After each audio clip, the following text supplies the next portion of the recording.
čtvrtém ročníku charitativního diskoplesu ve společenském sále Žotako. Jsme moc rádi, že jste tu s námi. Děkujeme vám za vaši podporu. Přejeme vám večer plný úžasných zážitků a skvělé zábavy.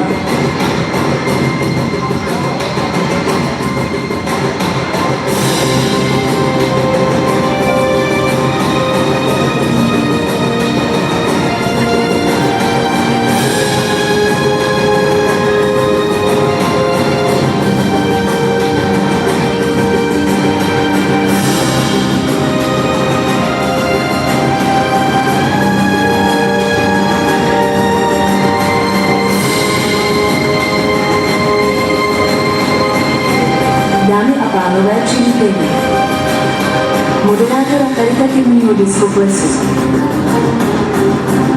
Davida Petříka.